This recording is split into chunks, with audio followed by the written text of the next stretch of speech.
Hey everyone, it's Evangeline here at etrailer. Today we are reviewing the Kuat Transfer V2 3-bike carrier.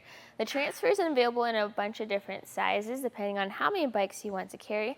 With the 3-bike carrier, you're going to have Kuat's entry-level bike rack, but also premium features. So if you're looking for tilt-away, front wheel mount, included cable locks, well, this is going to be the bike rack worth looking at.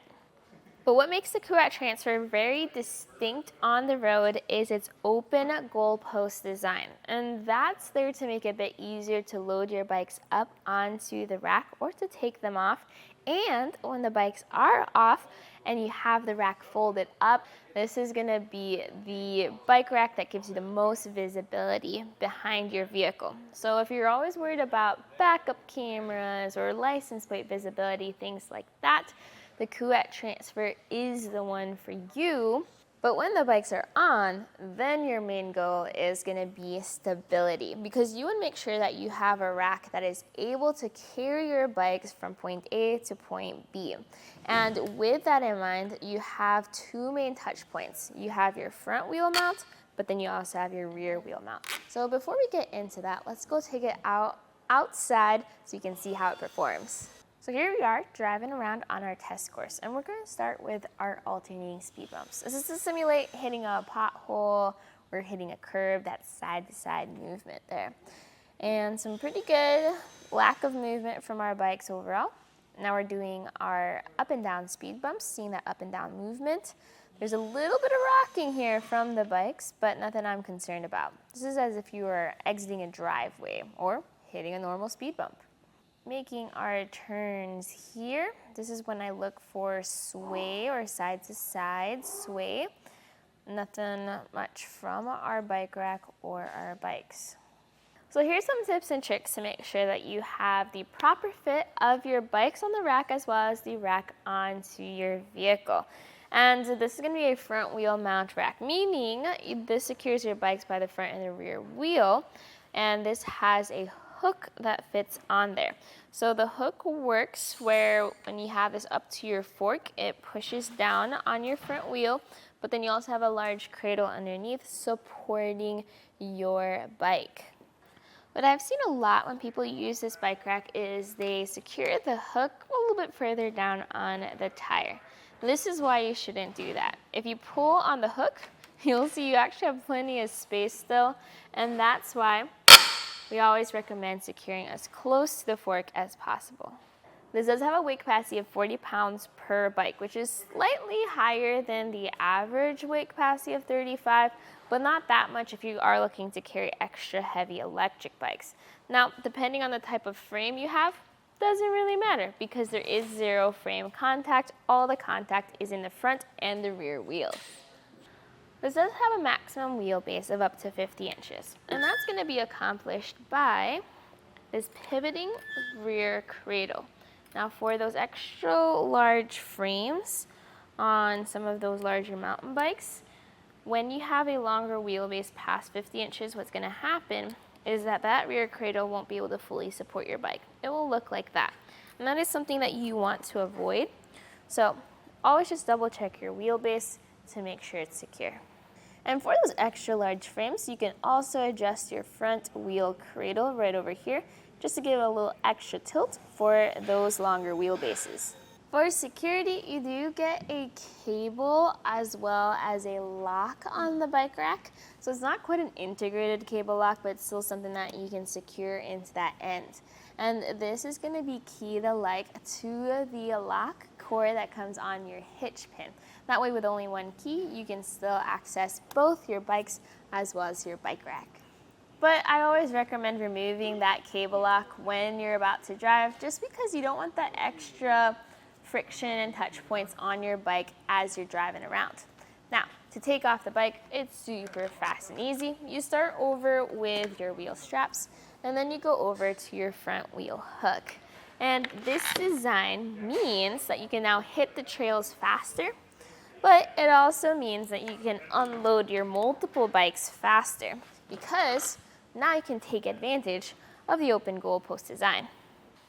So now I'm able to walk into the bike rack, and that way I can remove the straps, remove the hook, and that makes it a lot easier to unload the bike. But before we continue on there, there's another thing that we do need to take a look at, and that's going to be the lever. As of 2024, the lever for the Kuat Transfer has been redesigned. This used to just be a step lever, but Kuat added this little extra safety feature. So now it's a two-step lever. So you kick up, and then you kick down. And this allows you to drop the bike rack down to a tilt. Now I did this with the bikes off so that we could get a close look at how that lever works. But when you do have your bike rack fully loaded, that process does get a little trickier. So let's load this back up so you can see that. So look how far I now have to reach to get into that bike rack to kick the pedal. I'm balancing on one leg as I step down, and now I have to support the weight of the bikes as we go down to a tilt.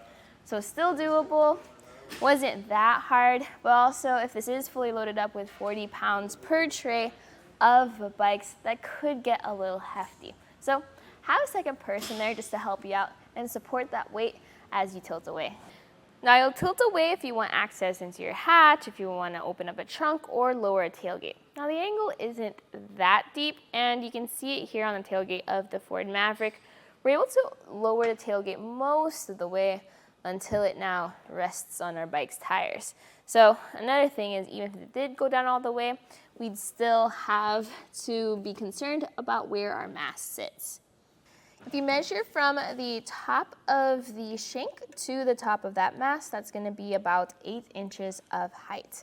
Now, let's talk about measurements. Something important when it comes to measurements is knowing where your hitch receiver is, knowing where your bumper is, if you have a spare tire, things like that. Knowing all that will help you figure out if you have clearance with lowering your tailgate, with opening up your hatch door, or even larger picture things like, will you be able to fit inside your garage with this loaded up? So go over to your vehicle, double check your hitch, make sure you have a 2-inch hitch receiver, but also double check where the hitch pin hole is for your bike rack. And then here on our website, we have the distances and measurements written out in our descriptions, like how much space does this take up with it in the folded down position, how much space does it take up in the folded up position. The Kuat Transfer is honestly going to be a larger rack compared to other platform racks. Other 3-bike platform racks might actually be a bit shorter than this one. So if you do have a small garage and you park into a really tight parking spot, that measurement's going to be important. And when you take off all the bikes, this is what the bike rack looks like. So here, without all the larger bikes, you can see that how much space it does take up behind our truck. It is pretty bulky, so we're going to fold it up to make it a bit more compact and neat. But since our arms are down, our angles are going to be a little different. It's going to be a lot harder to kick that lever. The good news is it's not only a step-on lever. You can also just activate the lever with your hand, pressing down and then lifting up on. Now this does sit pretty tall in the folded up position. So if you measure from the top of the shank to the top of the bike rack, that's going to be 42 inches of height. But look at all this space we can see through our bike rack. Again, that open goalpost design is going to be great for visibility. Our backup camera is visible. That's usually where your license plate sits too. And for your rear window, that will be visible. Your taillights are also likely to be visible as well. So while it's not quite more compact because it does sit taller as well as longer compared to other bike racks, having this open space in the middle will be great for if you're the type of person that likes to leave their bike rack on their vehicle but still be able to live life as usual. On your shank, you're going to have your special bolt here. And this is what secures your bike rack to your hitch receiver. And this is going to be a security bolt, which requires a special Allen key that comes with your bike rack. Now, while that's going to be the main security feature, something I highly recommend looking into is purchasing the separate hitch lock. So this lock you see right here is not included with the bike rack. Your bike rack comes with a hitch pin and a clip, but you can get an additional lock. It is sold separately, but you can get it keyed alike to the keys that are currently on your bike rack. I highly recommend that just for extra security features. So if you're still looking through the different options for carrying your bikes, well, the main thing is, what do you prioritize and what's the price point that you're looking into? Because the Kuat Transfer is Kuat's entry-level bike rack. You still get that Kuat construction and engineering. You have a lot of versatility for a lot of types of bikes. But if you're looking for something with more weight capacity, integrated cable locks, things like that, that's when you start looking at things like the Kuat NV or the Kuat Piston. But if you're looking within the entry-level section and you still need a little bit more weight capacity, something worth considering would be the bent-in shifts and grins. You either have 2 bike capacity or 4 bike capacity. You don't have the middle of the road that this 3 bike transfer has. Plus, the shifts and grins has a much higher weight capacity at 55 pounds per bike, but it's also a very, very heavy bike rack and can be a struggle to lift whenever you need to take it off of your vehicle. So that's where the Kuat Transfer really shines. You still have the ability to carry around more bikes, but you're not being weighed down by heavy-duty bike rack construction. This is still relatively easy to install into your hitch receiver by yourself and tilt away on your vehicle. So if you are looking for something that can carry your mountain bikes, can carry your road bikes, or can carry your step-through cruiser bikes, the Kuat Transfer might be a good option for you. If you need to carry around electric bikes though, definitely check into our options that have more weight capacity. We have plenty of them available here at etrailer.com. So if you have any questions, if you want more dimensions or measurements, or if you want to see how it fits on your specific vehicle, we have plenty of pictures and videos to help you out with that. But today what you saw was the Kuat Transfer V2 3-bike carrier. Hopefully this video helped you out. My name is Evangeline and I hope you enjoyed this journey.